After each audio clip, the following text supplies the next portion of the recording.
Welcome to video lesson 12.7, and also we're going to do 12.8 in this video as well. So it's going to start off with just 12.7 information, then it'll be 12.8 information. All right. So 12.7 is all about two-way tables and how to construct a two-way table, and also once we have one, to identify relationships between the categories of a two-way table. All right, we'll make this a fuller screen for everyone. Now, a two-way table is just a display that is showing two categories of data collected from the same source. Now, each entry is called a joint frequency. So this is an example of a two-way table showing the amount of students that studied and did not study and who passed and failed. Okay, and each of these four entries, 21, 1, 2, and 6, is called a joint frequency. Okay, now in example 1, we're using that same sample two-way table, and we want to know how many of the students in the survey studied for the test and passed. So we're looking at studied for the test. Okay, there were a total, first of all, of 22 students that actually studied, but how many of them studied and passed the test? Well, that would be the intersection of the studied column and the passed row, and that would be 21 students. Okay, so that's just reading information from a frequency, or a two-way table, excuse me. Now, marginal frequencies, okay, are the sums of the rows and columns in a two-way table. So, the marginal frequencies, another name for them, basically, are the totals. Okay, so a marginal frequency is a fancy way of saying totals of the rows and columns. Okay, so we're going to add in this total. Okay, now, the amount of students that studied, 22. Now, interpreting it is actually describing. So 22 students studied. Okay. 8 students didn't study. So it's just describing the numbers. Okay, what the numbers mean. Now going in the row, 23 students passed. And 7 students failed. Now we have a total. This total, 23 plus 7, is 30. 22 plus 8 is also 30. The rows and columns should add up to the same sum, okay? And that means there were 30 students surveyed.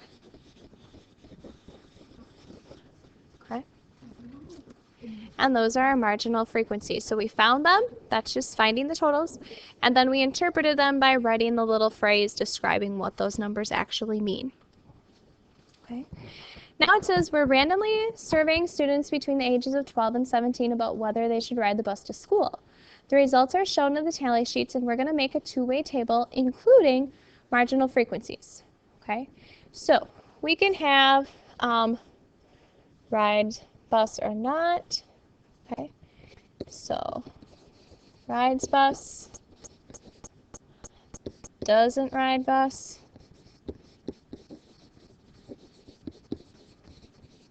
Okay, and this would be the total. And then we're going to have the ages.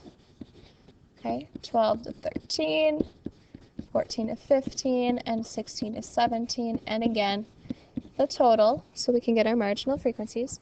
Now, the number of students ages 12 to 13 that ride bus, 5, 10, 15, 20, 24. Okay, that do not ride the bus, 5, 10, 15, 16. Okay, 14 to 15, 5, 10, 11, 12 that do, 5, 10, 11, 12, 13 that don't, and 16 to 17, 5, 10, 11, 12, 14 that do, 5, 10, 15, 20, 21 that don't.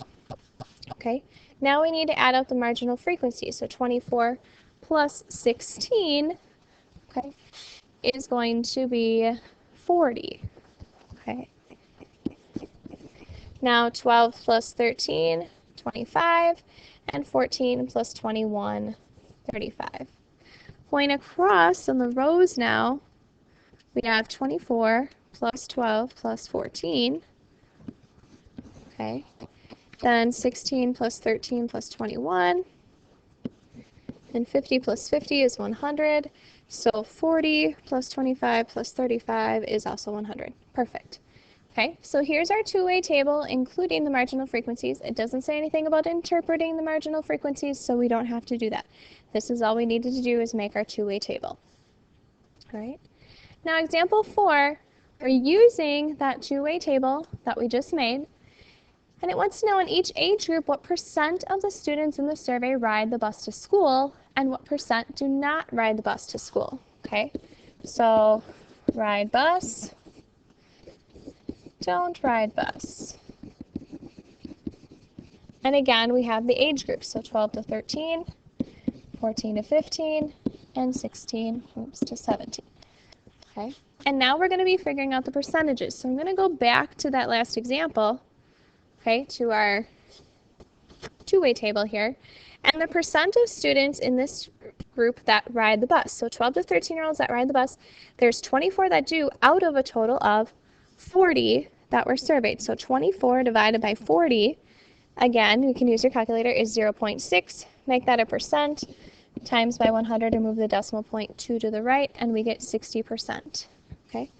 Now don't ride the bus, 16 divided by 40, okay, and that should be the other 40% to make up the 100% of 12 to 13-year-olds that were surveyed. Now 14 to 50-year-olds that ride the bus, 12 out of 25. Oops, went the wrong way here. And that is 48%. Okay, so we could just take 100 minus 48 and also get the same thing. Okay, but 13 divided by 25 will do it as well. We get 52%. And 16 to 17-year-olds, oops, I'm going the wrong direction here, okay, is 14 out of 35, okay, and that's 40%. So 21 out of 35 should be the other 60%, which it is. Okay. Now it says, so we've organized the results in the two-way table, and it says to explain what one of the entries represents. So we can just pick any one entry. For example, I can pick this entry. Now that means 60% of the 16 to 17-year-olds surveyed don't ride the bus to school. Okay, so that was just explaining one of the entries. Now part B says, does the table in part A show a relationship between age and whether the students ride the bus to school? And we have to explain. Okay. Well, if we look at these percentages, as the age increase, the percentage of those students that actually ride the bus is decreasing. Okay. And likewise, as the age increases, the percentage that don't ride the bus is increasing. So, is it showing a relationship between age and the students that ride the bus? Yes. Okay, since the percent of students who ride the bus to school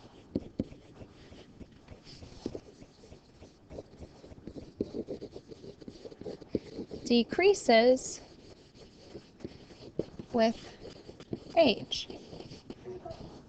Okay, so there is a relationship there. Now, if there wouldn't be a relationship, then we'd have to say, no, there's no relationship that's shown. Okay, so if two of them would have shown a decrease and then it happened to go up a little bit for the 16 to 17-year-olds, we would have to say no relationship. Now we're going to move on to section 12.8, which is choosing a data display. Okay, what we're going to do this section is just a basic review on all the different types of data displays that you've learned throughout the years, and then being able to pick, based on the information, what type of data display would you want to use for that given information. Okay, so basically for this section you'll want to jot all of this down. Okay, maybe write the little examples with it in case you've forgotten what those type of data displays are.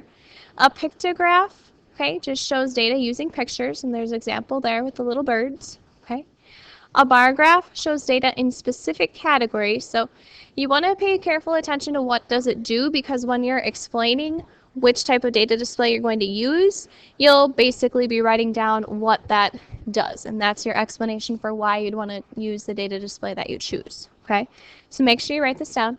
A circle graph shows data as parts of a whole. Sometimes you've learned that as a pie chart. Okay, a line graph shows how data changes over time.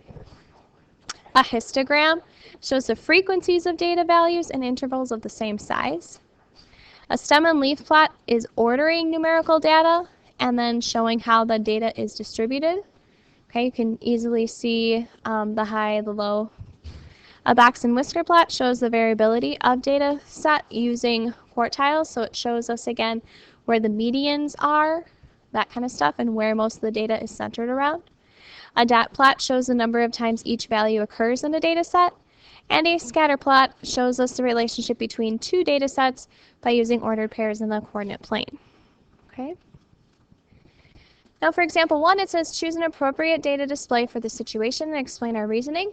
So if we wanted to make a data display of the number of students in a marching band each year, okay, we're dealing with students in a band each year. Okay, so we're showing changes over time, so a line graph would be appropriate. Okay, anytime you're dealing with time, like years, months, that kind of stuff, probably a line graph is your best bet. Now, how about a comparison of people's shoe size and their heights? Okay, now you're dealing with two different data sets. Whenever you're dealing with two different data sets, probably a scatter plot is what you're going to want to use. All right. Now, example 2 says you record the number of hits for your school's new website for 5 months. We want to tell whether the data display would be appropriate for representing how the number of hits changes during the 5 months. Okay, so is this bar graph appropriate for showing how the number of hits change during those 5 months? Oops. Here we go. I just want to delete this. It's not wanting to delete for me right now very easily. Sorry about that. Move over here, be able to delete that for you. Or not. There we go. So, again, the bar graph is showing the number of hits each month, so it would be appropriate. Now here we have this written information in a histogram. So if we're trying to show the number of hits changing over the 5 months, this is not showing us over the 5-month period, it's just showing us the intervals of different hits. So it doesn't really help us. So this would be a no, okay? It's not an appropriate data display. Now this line graph, perfect because we're showing change over time. So this would be a great data display. All right. Now, example 3, a volunteer concludes that the number of cans of food and boxes of food donated were about the same. Is that conclusion accurate? Okay, so the number of cans of food, we can see the cans food here, and the boxes of food, okay? If we just look at the pictures, yes, they take up about the same amount of space, okay? Each can is 20 cans, each box is 20 boxes, but however, each can takes up about the same amount of space as only half of a box of food, or a box of food is almost worth 2 cans, okay? So that makes this inaccurate. So since each icon represents the same number of icons, that's good. That's the first thing you want to check, okay, is the key. But since the box icon is larger than the can icon, it looks like the number of boxes is about the same as the number of cans. But the number of boxes is actually about half the number of cans, so the conclusion would not be accurate in this case. All right? Now, you're going to have a 12-7 practice problems. You're also going to have 12-8 practice problems. So once you finish these, make sure you continue to play the video and see the 12-8 practice problems as well. Okay? So you have 12-7 practice problems, and you also have 12-8 practice problems. Okay? Please make sure you write down any questions that you have. So the 12-8, we have quite a few practice problems here. Okay?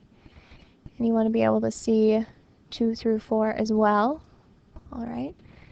So I can kind of move this up too for number 4. Why is it misleading?